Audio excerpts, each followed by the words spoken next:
అందరూ నమస్కారం. నేను మీ కిరణ్ రాయల్, జనసేన పార్టీ. ఈరోజు ఈ వీడియో క్లుప్తంగా ఒక 2 నిమిషాల్లో అర్థమయ్యేలాగా వైసీపీ సోషల్ మీడియా పేటీఎం గాల కోసం ఈ వీడియో చేస్తున్నా. ఖచ్చితంగా 2 నిమిషాలు వినండి రా బాబు. ఖచ్చితంగా వింటారు. మీరు వింటారు సంగతి నాకు తెలుసు కాబట్టి మీకోసం వీడియో చేస్తున్నా. మీకు విషయం చెప్పాలి. గత 2 రోజులుగా మీరు నా మీద సోషల్ మీడియాలో నా మీద ప్రతి పోస్టులకి మీకు ఈ విషయం ఖచ్చితంగా చెప్పాలి. మీకు అర్థమవుతుందని కూడా తెలుసు. 2023లో జగన్మోహన్ రెడ్డి ప్రభుత్వం ఉన్నప్పుడు పవన్ కళ్యాణ్ గారిని ఒక బహిరంగ సభలో పవన్ కళ్యాణ్ గారి మీద, ఆయన కుటుంబం మీద, ఆయన భార్యల మీద అనేక తీవ్రమైన విమర్శలు చేశాడు మీ నాయకుడు. అప్పుడు జగన్మోహన్ రెడ్డిని వ్యక్తిగతంగా నేను కూడా విమర్శించా. 2023 అంటే మీ ప్రభుత్వమే, మీ జగనన్న ప్రభుత్వంలోనే విమర్శించినప్పుడు అప్పుడు నా మీద కొంతమంది పేటీఎం గాలు పంపించి కొన్ని పోలీస్ స్టేషన్లో కేసులు పెట్టారు నా మీద. నేను బెయిల్ తీసుకున్నా. ఇట్స్ అయిపోయింది. ఆ విషయాన్ని నేను మొన్న లేటెస్ట్గా ఒక ఇంటర్వ్యూలో ఈ విషయాన్ని గుర్తు చేశా. గతంలో జగన్మోహన్ రెడ్డిని నేను విమర్శించినప్పుడు నా మీద కేసులు పెట్టినారు. అప్పుడే భయపడలా నేను. ఇప్పుడు ఎందుకు భయపడతాను ఈ వైసీపీ పేటీఎం గాలకి, వైసీపీ నాయకుల కంటే? దాన్ని మీకు ఒక సినిమా ఉంటుంది నితింది. అందులో మా మాజీ మంత్రి శివప్రసాద్ గారి డైలాగ్ ఉంది. నేను కొట్టినా ఆయన అంటే నేను కొట్లా అంటాడు. ఆయన ఊరంతా ప్రచారం చేసుకున్నాడు. మరి మీరు కూడా నేను ఇచ్చిన ఒక ఇంటర్వ్యూలో ఒక డైలాగ్ మీరు కట్ చేసి పాపం జగన్మోహన్ రెడ్డి కుటుంబాన్ని విమర్శించే సంగతి ప్రపంచానికి మీరే తెలియజేశారు. అది మీ అమాయకత్వం. నేను చెప్పిన ఒక ఇంటర్వ్యూలో ప్రపంచానికి తెలియజేశారు. జగన్మోహన్ రెడ్డి విమర్శించింది ప్రపంచానికి తెలియజేసిన అమాయకత్వం మీరా. మీరంతా తెక్కలోళ్ళు పేటీఎం గారు కాకపోతే ఒరే విషయం తీసుకోండి. వైసీపీ పేటీఎంస్ సొంత చెల్లి షర్మిల అనే రాజశేఖర రెడ్డికి పొట్లదని ప్రచారం చేసిన వైసీపీ సోషల్ మీడియా మీరు. జగన్మోహన్ రెడ్డి అనుచరులు షర్మిల అని రాజశేఖర రెడ్డికి పొట్లదని చెప్పిన జగన్మోహన్ రెడ్డికి పనిచేస్తున్న పేటీఎం పాలేరుగాలు మీరు కూడా మాట్లాడతారు. నేను మా నాయకుడు దాకా కుద్దులేరా, నా ఊరికి ఎత్తుకుంటా. నేను తిరుపతి కాన్స్టిట్యున్సీలో ఉంటా. ఇక్కడ కొంతమంది సులభా కాంప్లెక్స్ లో పనిచేసే వాళ్ళని పిలుచుకొచ్చి 500 రూపాయలు 1000 రూపాయలు డబ్బులు ఇచ్చి నా మీద కామెంట్లు పెట్టిస్తారు. నా కులం మీద, నా పుట్టుక మీద, మా తండ్రి తల్లుల మీద మాట్లాడిచ్చారు. అప్పుడు నేను ఎవరు మాట్లాడతాను? ఆ సులభ కాంప్లెక్స్ లో పనిచేసే వాళ్ళు మాట్లాడను రోయ్, నాకు అవసరం లేదు. నేను జగన్ మీదే మాట్లాడతా. ఎందుకంటే మీరు వాళ్ళు మాట్లాడిస్తారు కాబట్టి నేను మాట్లాడతా. ఇప్పుడు యథా రాజా తదా ప్రజ అన్నట్టు ఏదో ఉంది సామెత. కాబట్టి మీరు నన్ను విమర్శించినప్పుడు, మా నాయకులు విమర్శించినప్పుడు 100కి 100% మేము విమర్శిస్తాం. ఇంకో విషయం గుర్తుపెట్టుకోవాలి మీరు. డబ్బులకి కక్కుర్తిపడి పేటీఎంకి పనిచేసే వైసీపీ సోషల్ మీడియా మీకే ఇంతుంటే, పవన్ కళ్యాణ్ గారి కోసం ప్రాణం ఇచ్చి పనిచేసే మా సోషల్ మీడియా మేము ఎంత గట్స్గా ఉంటాం, ఎంత ధైర్యంగా ఉంటాం. తట్టుకుంటారా మాత్రం మీరు ఏందో కామెంట్లు, ఏదో వీడియోలు చేసి పెట్టేంత మాత్రాన ఇక్కడ ఎవ్వడ ప్రత్యక్ష పరిస్థితి లేదు. మీరు వ్యక్తిగత విమర్శలు మానేస్తే మేము కూడా మానేస్తాం. లేదు మీరు చేస్తారంటే మీకు 100 రెట్లు చేస్తా నేను. గుర్తుపెట్టుకోండి. మీ కామెంట్లకి, మీ వీడియోలకి ఇక్కడ ఎవ్వడ కూడా భయపడడంలా. ఇది తెలుసుకోండి. ఇది ఒక sweet warning to YCP social media. జై హింద్. పవన్ కళ్యాణ్ లాంటి వ్యక్తి మైక్ ఎత్తుకుంటే ఊగిపోతాడు. ఆడవాళ్ళకి అన్యాయం చేస్తే రోమము పీకేస్తాను, వాళ్ళ తలరాతలు మార్చేస్తాను, వాళ్ళ చర్మం ఒలిచేస్తాను, వాళ్ళ చేతిరాతలు మారుస్తా అంటాడు. ఈరోజు ఏం చేస్తున్నావు పవన్ కళ్యాణ్ అడుగుతున్నాను. ఈరోజు నీ పార్టీలో తప్పు చేసిన వ్యక్తుల్ని నువ్వు శిక్షిస్తుంటే ఈ పరిస్థితి వచ్చుండేదని అడుగుతున్నా. ఎప్పుడు జానీ మాస్టర్ తప్పు చేశాడో ఆ రోజే నువ్వు అందరికీ స్ట్రిక్ట్గా వార్నింగ్ ఇచ్చుంటే కిరణ్ రాయల్ అనేవాడు తప్పు చేసుంటాడా? అదే కిరణ్ రాయల్ అనేవాడిని నువ్వు శిక్షించుంటే ఈరోజు వినూత్న అనే ఆవిడ తప్పు చేసి ఉండేదా? నువ్వు వినూత్న తప్పు చేసినప్పుడే పార్టీ క్యాడర్కి ఒక స్ట్రిక్ట్గా వార్నింగ్ ఇచ్చుంటే ఈరోజు శ్రీధర్ లాంటి ఎమ్మెల్యే, మీ జనసేన ఎమ్మెల్యే ఈ విధంగా ఆడపిల్ల జీవితాన్ని నాశనం చేస్తుంటాడా అని అడుగుతున్నా. అంటే నీ ప్యాకేజీలు నీకు ముఖ్యం, నీకు స్పెషల్ ఫ్లైట్లు ఇస్తే చాలు, ఎవరు ఎక్కడ చచ్చినా పర్లేదు అన్నట్టుగా నీ ప్రవర్తన కనిపిస్తుంది.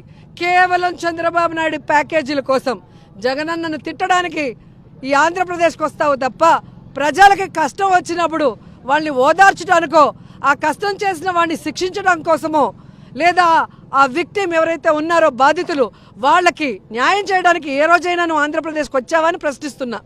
ఇది జనసేననా, కామసేననా, కామాంధుల సేన అని ఈరోజు అందరికీ కూడా అనుమానం కలుగుతుంది. అసలు అంత అశ్లీలంగా ఒక వాట్సాప్ వీడియోలో ఒక ఎమ్మెల్యే అంత జుగుప్సాకరంగా బట్టలు లేకుండా ఆయన చేస్తుంటే ఆయన అమాయకుడు అంట.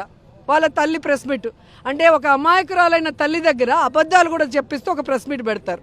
పవన్ కళ్యాణ్ ఏమో ఒక లెటర్ ఇస్తాడు, 3 మ్యాన్ కమిటీ వేసాము, తప్పు జరిగిందా లేదా అని విచారించి శిక్షిస్తాడంట. వీడియోలు ఆయన చూస్తానంటే ఆయనకు ఒరిజినల్ పంపిస్తారు బ్లర్ లేకుండా, చూసుకోమని చెప్పండి ఆయనకు అంత ధైర్యం ఉంటే. అండ్ ఈరోజు జనసేన పార్టీకి పెట్టి అందరికీ ఏదో ఉద్ధరిస్తానని చెప్పి నీ పార్టీలో ఉన్న వాళ్ళే రేప్ చేస్తుంటే, నీ పార్టీ వాళ్ళే మహిళలకు మోసం చేస్తుంటే, ఏమి చేతగాని దద్దమ్మ పవన్ కళ్యాణ్ అసలు డిప్యూటీ సీఎంగా పనికిరాడు. ఆయన కూడా రిజైన్ చేయాలని డిమాండ్ చేస్తున్నాం. నువ్వు చూపించు పోను, మా పార్టీ వాళ్ళు ఎవడన్నా ఉంటే పోను, ఆంధ్రజ్యోతిలో చూపించు. ఆయన రంగా గారి అభిమాని. నా కొడక నువ్వు ఎట్టా చేస్తావురా? మొన్నేమో ఆంజనేయ తిరిగావు, 34 సంవత్సరాలు ఒక విగ్రహం పెట్టలేదు.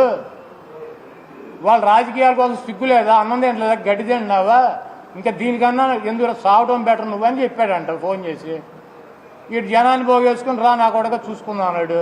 వాళ్ళ పిల్లలు కదా వెళ్ళిపోయారు. నాకు తెలుసుంటే ఎల్లమాక ఆడేదో షో చేసుకుంటాడని చెప్పేవాడిని. మాకు కానీ మా పార్టీకి కానీ తెలియదు, లేదా మేము కూడా వెళ్ళేవాళ్ళం కదా. అడిగాడంట ఫోన్ చేసి, సిగ్గు లేదా నా కొడక మమ్మల్ని కొట్టించావు, మా బట్టల కొట్లో నీ బట్టలు పోతే పండక్కే గుడివాడి జనం కొనుక్కున్న బట్టలు కూడా దొబ్బికెళ్ళారు. రంగయ్య అభిమానులు నీ షాపే కదరా తగలెట్టింది, నీ ఇల్లే కదరా తగలెట్టింది. ఇప్పుడు బూట్లు నాగడానికి వచ్చేసావా రాజకీయం కోసం? నీకు చంద్రబాబు గారికి బుద్ధి లేదా అని అడిగాడంట. అడిగి ఇది పోనేమన్నా అప్పుడు కాదు, ఇప్పుడు మేము ఖాళీగా ఉన్నాం కదా, ఏమన్నా మాదేమన్నా చేయగలిగావా అని అడుగుతున్నాను. మేము నీ కొడుకులం, పవన్ కళ్యాణ్ గారు, వైఎస్ఆర్ కాంగ్రెస్ పార్టీ వాళ్ళందరూ నీ కొడుకులం. ఏదో చేస్తా అన్నావు కదా, ఏం చేశావని అడుగుతున్నా, ఏం చేశావని అడుగుతున్నా. పవన్ కళ్యాణ్ గారు, లోకేష్ నాయుడు గారు ఇద్దరూ ఓకే అనిత గారి మీద విపరీతమైన ప్రేమ కార్చేస్తున్నారు. ఇక్కడైనా మీకు సుగాలి ప్రీతిని వాడుకున్నారు కదా, నేను పార్టీ పెట్టిందే సుగాలి ప్రీతి కోసం అని. ఈ పార్టీ ఎందుకు పెట్టి అనుకున్నారు? దేనికోసం పెట్టి అనుకున్నారు? సుగాలి ప్రీతి కోసం పెట్టా పార్టీ. వాడుకుంటాకి ఆడవాళ్ళని ఫుల్గా వాడేసుకుంటారు, స్త్రీ లోకాన్ని. అనితను కూడా వాడేసుకుంటున్నారు మీ ఇద్దరు కలిసి. మా హోంమంత్రి అనితమ్మ గారు, మా రాష్ట్రానికి హోంమంత్రి అనితమ్మ గారిని కూడా అమాయకురాలను చేసి వాడేసుకుంటున్నారు కదా మీరు. ఎవడాడి అసలు అతను అన్నదేంటి? అమర్ గారు అన్నదేంటి? ఏమన్నారు అమర్ గారు? కట్టుబొట్టి ఎవరన్నారు? ఆవిడ బీడ్స్ పెట్టుకుంటుందా, వజ్రాల హారాలు పెట్టుకుంటుందా, చెవులకి వజ్రాలు చెవుదిద్దులు కమ్మలు పెట్టుకుంటుందా? వాటికి అసలు ఎవరు ఏం మాట్లాడారు? దేని గురించి ఎవరు మాట్లాడారు? అవి బీడ్సా లేకపోతే అయ్యా ప్రెషియస్ స్టోన్సా? ఎవడేం మాట్లాడాడు అసలు? వాటి గురించి, కట్టు గురించి, బొట్టు గురించి ఎవరు మాట్లాడారు?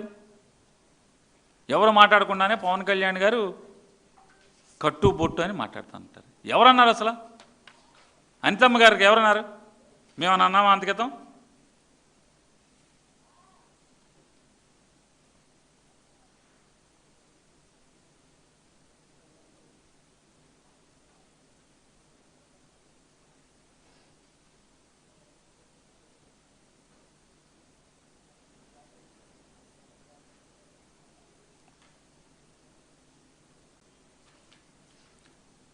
లోకేష్ గారు మీడియాతో మాట్లాడుతూ మా నాయకుడు శ్రీమతి గారు అయినటువంటి భారతమ్మ గారి గురించి, జగన్ గారి కుమార్తెల గురించి ఆయన మాట్లాడాడు. అదే ప్రస్తావిస్తాడు. ఇది మీ సంస్కారం. జగన్ గారి భార్య గారు, శ్రీమతి గారు, జగన్ గారి పిల్లలు, ఏ రోజన్నా జగన్ గారు పిల్లలు కానీ జగన్ గారి శ్రీమతి గారు కానీ మీ ఊసెత్తారా? రాజకీయాల గురించి వచ్చారా? మీ అమ్మగారు ఒక్కతే ఆడదా? పవన్ కళ్యాణ్ లోకేష్ నాయుడు గారు, మీ అమ్మగారు ఒక్కతే ఆడది, మీ అమ్మగారు ఒక్కతే స్త్రీ. జగన్ గారి ఇంటి వాళ్ళు స్త్రీలు కాదు, వాళ్ళకి మర్యాద ఇవ్వక్కర్లేదు, వారి గురించి మీ ఇష్టం వచ్చినట్టు మాట్లాడతారు. మీరు సంస్కారం గురించి, అమర్ గురించి మీరు మాట్లాడతారు.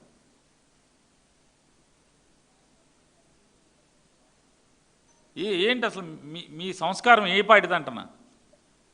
ఏ పాటిది మీ సంస్కారం? ఏమన్నాడు ఆయన? ఏమన్నాడు అంటున్నా? ఏం తప్పు మాట్లాడాడు? స్త్రీల గురించి ఏం మాట్లాడాడు? ఆవిడని అసభ్యంగా ఫేక్ గాడు, పప్పుగాడు, పులికేసి ఎవడన్నా ఉన్నారు అంటే ఈ రాష్ట్రంలో పసిబిడ్డనడే చెప్తారు. ఎవడరా అంటే లోక్గడని. నెల్లూరుకు వచ్చావు, సరే వచ్చిన తర్వాత సరే నీ రాజకీయాలు ఏదో రాజకీయాలు చేసావు, కావిల్లో బాగానే ఉంది. ఈరోజు ఫేక్ నా కొడుకులని ఈరోజు మాట్లాడుతూ ఉన్నాం. సిగ్గులే?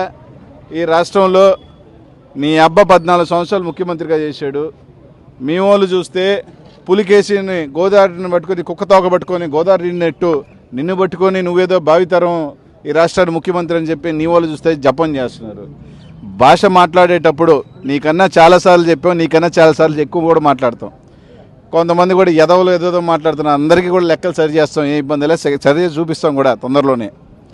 కాబట్టి నవరుందని నువ్వు నీ అబ్బా ఇంకొకరితో జత కలిసినా, ఇంకొకరితో కట్టకట్టుకున్నా ఈ రాష్ట్రంలో ముఖ్యమంత్రి కాదు కదా, ఆ పీఠాన్ని దగ్గర కూడా ఇంక పోయే అవకాశాలు లేవు.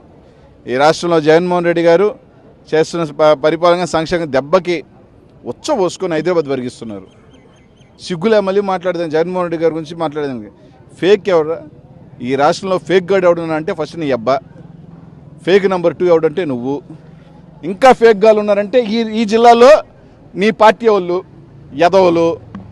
పొద్దున ఒకలాగా మాట్లాడితే రాత్రి చూస్తే వైఎస్ఆర్సీపీ వాళ్ళతో మంతనాలు కాదరా? నగరంలో కొంతమంది ఫేక్ గాళ్ళు ఉన్నారు కదా, ఫేక్ యదవులు ఉన్నారు కదా, పొద్దున ఒకటి సాయంకాలం ఒకటి. ఇంకా మాట్లాడగలుగుతా. మీ పార్టీలో ఎవరెవరు మా కార్పొరేషన్ ఎన్నికల్లో మా దగ్గరికి డబ్బులు సంచులు ఎత్తుకొని వచ్చారో వద్దురా నాయన తీసుకెళ్ళమని చెప్పాం. అవసరం లేదు మీ పార్టీ డబ్బులని. కాబట్టి ఫేక్ గాళ్ళు ఎవడన్నా ఉన్నారు అంటే అది మీరు. వచ్చామా, సరే ఏదో రాజకీయాలు చేసుకున్నామా, మాట్లాడాము, చూస్తూ ఉన్నాం నోరు ఉంది కదా అని. 2024 కాదు కదా, 2024 లేదు, 2029 లేదు. అందుకే నీ పార్టీ వాళ్ళు కూడా సగం అరుచుకుంటున్నారు ఇంకోటి తెచ్చుకోవాలని చెప్పి. జూనియర్ ఎన్టీఆర్ని తెచ్చుకుంటే అతని వల్ల అయినా మన పార్టీ బతకద్దా అన్న పరిస్థితుల్లో నీ పార్టీ ఉంటే, నీ పార్టీకి నువ్వు భారం, లగేజ్, పెద్ద లగేజ్, బ్యాగేజ్. తెలుగుదేశం పార్టీకి ఎవరన్నా అంటే లోకి, అది ఎవరినైనా చెప్తారు. ఏదో సాయంత్రం ఎక్కడైనా దగ్గరికి వెళ్ళి దేవుడి దగ్గరికి వెళ్ళి మేము పెట్టి మనసులో ఉన్న మాట బయటకు వచ్చేయాలంటే మాత్రం తెలుగుదేశం పార్టీ వాళ్ళని ఎత్తుకెళ్ళి కానీ ప్రమాణం చేయమంటే మాత్రం గుండెలోంచి వచ్చే ఫస్ట్ మాట ఏంటంటే ఈ పప్పుగాడి ఈ పార్టీలోంచి ఎప్పుడు పోతారా నాయన, ఈ దరిద్రం ఎప్పుడు పోతారని తెలుగుదేశం పార్టీ కార్యకర్తలు ప్రతి ఒక్కరు, ఒకరైదాని కాదు, హోల్సేల్ పై నుంచి కింద దాకా ఒకటే మాట. దాంట్లో మాత్రం ముక్త కంఠంతో చెప్తారు మీ పార్టీ నాయకులు కానీ కార్యకర్తలు అందరు కానీ, పప్పుగాడు ఒక లోకిగాడు, పప్పుగాడు ఒక వేస్ట్ గాడు అని. కాబట్టి కామ్గా ఉన్నామని కదా అని చెప్పి ఇష్టం వచ్చినట్టు కూడా కొంతమంది మాట్లాడుతూ ఉన్నారు. 5 నిమిషాలు రా నాయన, 5 నిమిషాలు మేము అనుకుంటే. కొన్ని కూడా ఎన్నో మొన్న చూసా, కొందరు కూడా ఏదో మాట్లాడారు, సంతకాలు పెట్టుకొస్తాను. ఒరే 14 years బ్యాక్ 13 years బ్యాక్ సంతకం పెట్టి వచ్చిన ఏమీ లేనప్పుడే ఈ జిల్లాలో మహామహులు లేనట్లే, పెళ్ళి పెటాకులు లేనప్పుడే కొట్లాడిను నేను. లోపాయకార ఒప్పందాలు పెట్టుకొని రాత్రి ఒక ఫోన్ కాల్. నువ్వు మగోడివైతే, నువ్వు నిజంగా ఒక అమ్మకి ఒక అబ్బకి పుట్టుంటే మీ ఫోన్ కాల్ తీసేయండి. వైసీపీ ఎమ్మెల్యేలతో మాట్లాడుతున్నారు లేదా తెలుగుదేశం పార్టీ లోక్గాడికి చూపిండిపోయి మేము మాట్లాడలేదు 4 నెలల నుంచి, మేము 6 నెలల నుంచి మేము ఫోన్ కాల్ తీసి ఫోన్ రికార్డు తీసి వైసీపీ ఎమ్మెల్యేలతో మేము మంతనాలు లేము, మేము టచ్లో లేము, మేము నిజాయితీ అని చెప్పండి. ఒక్కడైనా ఈ నగరంలో ఉన్న ఎవడైతే ఉన్నారో చెప్పమని చెప్పండి. మీ తెలుగుదేశం పార్టీ వాళ్ళు వైసీపీ వాళ్ళకి కార్పొరేషన్ ఎన్నికల్లో డబ్బులు సాయం చేయని వచ్చారా లేదా చెప్పమని చెప్పనండి. ఇదిరా మీ బతుకులు ఇక్కడ తెలుగుదేశం పార్టీ బతుకులు. మరి ఫేక్ నా కొడుకులు మమ్మల్ని అంటారా? ఫేక్ నా కొడుకులు నెంబర్ 1 నీ అబ్బా, నెంబర్ 2 నువ్వు. ఇంకెవరైనా ఉన్నారంటే కొరవల్ని అనటం ఎందుకంటే నీ వల్ల కొంతమంది అని, కానీ కొంతమంది నాయకులు ఈ జిల్లాలో కొంతమంది యదవులు ప్రెస్ మీడియా తప్ప దేనికి పనికిరాని సావరు. ప్రెస్ మీడియా తప్ప ఆ బతుకులకి ఇంకోటి ఉండదు. కనీసం జనాల్లోకి వచ్చామంటే మాత్రం ఒకే పనికి వస్తాం, దండకం. మనం బయట పెడుతున్నామంటే చాలు, లచ్చిస్తాడా, 50,000 అడుగుతాడా, 10,000 అడుగుతాడా భయపడే పరిస్థితిలో ఉన్నారు.